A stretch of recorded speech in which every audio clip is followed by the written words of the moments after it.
voice sounds naturally. Our voice, yes. Our mics are at the same level. We call him Boomy. No, we don't. I'm sorry. Oh, damn.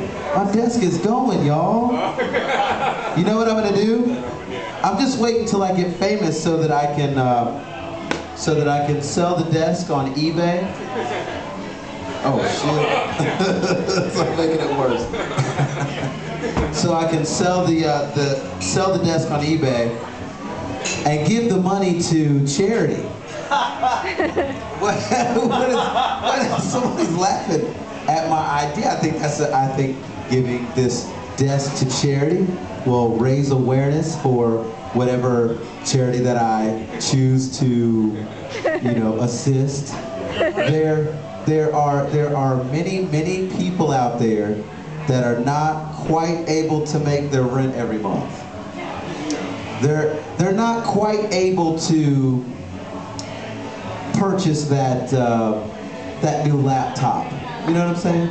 They are downtrodden. They are hurting. They are truly in what we call in America a situation. The working poor, I like to call it. I'd like to help those people. Wouldn't you like to help those people? Wouldn't you like me to help those people? And I would like me to get helped. And I think that the journey of 1,000 miles starts with one step, y'all. Boom shakalaka, what's going on? So, without further ado, let's get to the real meat of the situation while we're all here. Mr. Marcus Garcia. Where did you grow up, man? Did you grow up in New York? No, I grew up in Rutherford, New Jersey. In Rutherford, New Jersey. Oh, get out of town! He was out of town. He's an out-of-towner. Now he's still an out-of-towner. He still lives in Jersey, don't you? Yeah, man. Absolutely. Making music and all kind of stuff. I think that's a little 1K coming in. I'm just kidding. That was a little sound term. Some of you may not get it. But no. Talk to me, man. I mean, you got into music how? You were trying to pick up girls in junior high? What's going on? No, my dad was a record producer, so I grew up with music. Wow. Okay. Keep on. He was, he did mostly merengue, some salsa, and he had his office was Hell's Kitchen, so we spent a lot of time, in the record store and the main distribution, just checking out records and. So were you like the guy hanging out at the record store where the girls would come up and they'd be looking through the records and? I was 10 years old, man.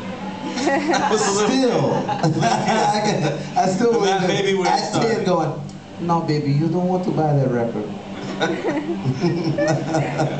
That's how that's.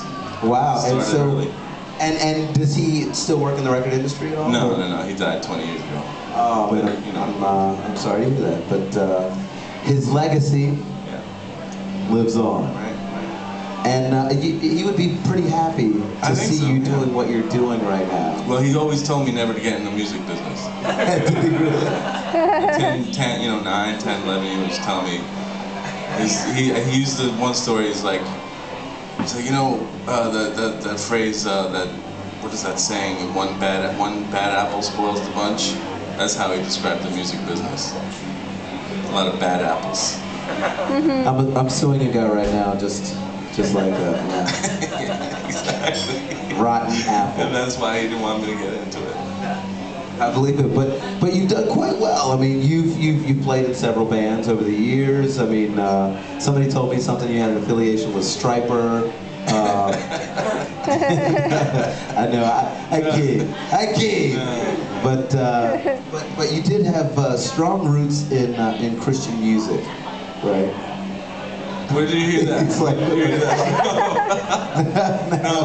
I grew up in a religious family. Yeah, my mom was. What did religion have any part in your musical upbringing? Did you play music in church? Did we play music in? No. Was music? This is interesting too. I've actually had this conversation with a couple different people. where people whose parents were like choir directors and stuff like that, and then other children who grew up where their parents thought that music was was not so much evil, but definitely didn't have anything Profane. to it. You know what I'm saying? Were your parents kind of like that? No, not so much, because my dad pretty much dealt with secular music. Okay. So my mom would always have parties and invite like priests, and my dad would invite like some of the artists on his label and stuff. So it was always a mixed bag, and we'd play music at home. So was there always like some just musicians that of high caliber always around your house? Was very musical. Yeah, definitely. That's cool, man. Yeah. That's cool. I can see that in in the music that you're making. It's definitely a party style vibe. Yeah. What is the name of your new recording? So I have this group called Chico Mann. Yeah, let's start with the group first. Right. There's a new group on the scene, y'all. It is called Chico Mann. Right. And the first Chico record, Mann is you, first of all. Yeah, maybe. Chico Mann is people call me that. Hey, Mr. Mann, And where did that at the come from? hotel, Chico Mann. Yeah. Because it was the only thing I could think of you could say the same in English and Spanish. Basically, that's where that comes from. Chico Mann. What do they? No. What do they call that? What is that? That's a. I don't know if there's a word for that. But What's that? An oxycontin? It's when a word means the same thing in Spanish that it means in a cognate. English. It's a cognate. Oh, a cognate. I used to teach. I grammar. use that every morning. I brush my teeth with that shit. Yeah. It's great. It's powerful. It's absolutely great. Makes it just it's fresh. Fresh. Y'all have a good night. Thank you. It's like everybody was like, why is he saying goodbye? Oh, okay.